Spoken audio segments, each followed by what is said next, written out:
तो अब मैं जो बात कर रहा हूँ उसमें ये है, एग्जाम्पल से समझाना चाहूँगा इनफाइनाइट रिग्रेट ऑफ कॉजेज़ को। वो ऐसे कि जैसे रिलायंस ग्रुप है, रिलायंस कंपनी है इंडिया के अंदर। तो उसके अभी जो नया बच्चा पैदा हुआ है, आकाश अंबानी का बेटा, उसका नाम है पृथ्वी अंबानी। ठीक है। अब आज से 200 साल बाद हो सकता है उसकी 4-5 पीढ़ियाँ आ जाएं।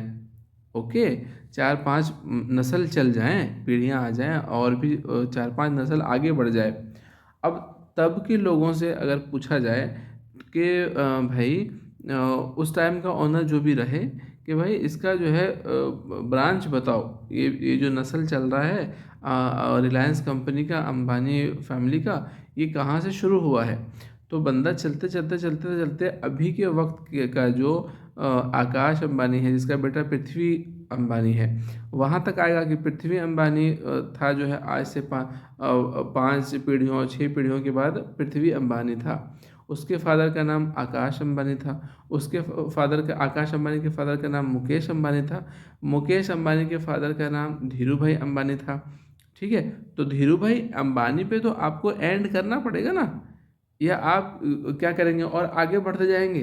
तो रिलायंस ग्रुप को तो शुरुआत धीरू भाई अंबानी ने ही किया है। अब धीरू भाई अंबानी पे तो आपको ब्रेक लगाना पड़ेगा ना।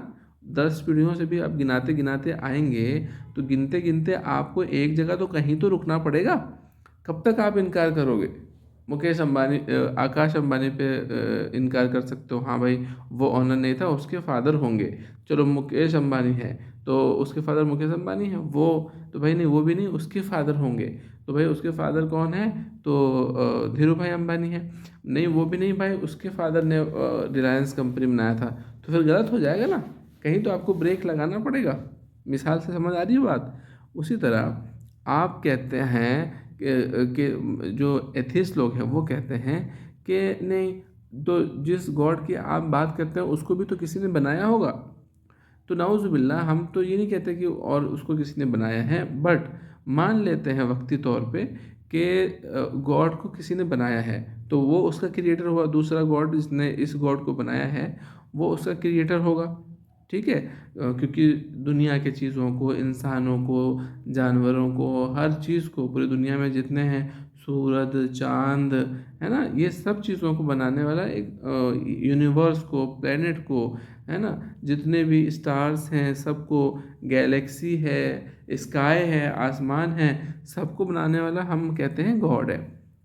एथिस्ट कहता है नहीं, जब ये सबको बनाने वाला गॉड है उसको किसने भी बनाया। तो हम कहते हैं चलो मान लेते हैं उसको भी किसी ने बनाया, वो गॉड है। ठीक है, जिसको हम गॉड बोल रहे हैं आप उसको मान इनकार करते हैं, तो उसको जिसने बनाया वो गॉड होगा। तो आपको अगर नहीं, फिर उसको भी किसी ने बनाया होगा, तो फिर कहेंगे ठीक है उसके जो बड़ा होगा वो गॉड होगा। लेकिन कहीं ना कहीं आके आपको ब्रेक तो लगाना पड़ेगा ना, कि नहीं अब ये एंड है। सब सबको नहीं बना सकता ना। कंपनी के जो ऑनर होते हैं, जिसने कंपनी को शुरू बनाया होता है, वहाँ पे आपको ब्रेक तो लगाना पड़ेगा ना, कि हाँ यही ओनर है, इसकी ही कंपनी है। ठीक है, भले उसके नीचे से जितने हायरार्ची चलते आ रहे हों, बट स्टॉप जाके उसका ओनर पे लग जाएगा। उसी तरह आप गॉड का भी इनकार कर दो, बोलो उसको भी किसी ने क्रिएट किया होगा, ठीक मान गए। वहाँ पे उस गॉड को भी किसी ने क्रिएट किया होगा, मान गए। लेकिन कहीं तो एक स्टॉपेज आएगा ना कभी चल के, कि भाई नहीं अब तो यही फाइनल बनाया होगा। लास्ट कोई तो होगा जिसको बनाया, जिसने सब कुछ बनाया होगा। उसी को तो क्रिएटर कहते हैं, जिसने सबको क्रिएट किया हो। जिसको क्रिएट कर दिया जाए फिर वो क्रिएटर कैसे कहलाएगा। तो ये मतलब है इन्फिनाइट रिग्रेट ऑफ कॉजेज, कि आप कितना रिग्रेट करोगे कॉजेज का, कारण का, क्रिएटर का, कि भाई हाँ इसने बनाया ही होगा। एक ना एक बंदा ने मतलब एक ना एक कोई तो स्टॉपेज जहाँ पे लगाओगे वही गॉड है। ठीक है। तो उसी को बताना चाह रहे थे मुफ्ती साहब कि इन्फिनाइट रिग्रेट ऑफ कॉजेज क्या थे। ठीक है। उसी तरह कंटिजेंसी भी एक नया वर्ड हमने सुना। ठीक है।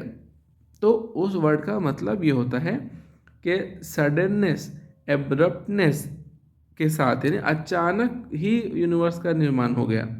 ठीक है। आग आग का गोला था, और फिर अचानक से बारिश इतनी हुई कि जो है उस गोले को भर दिया, जो चिपक गया वहाँ पानी जमा हो गया, और जो उठा हुआ हिस्सा रह गया वो लैंड है, वो ज़मीन है।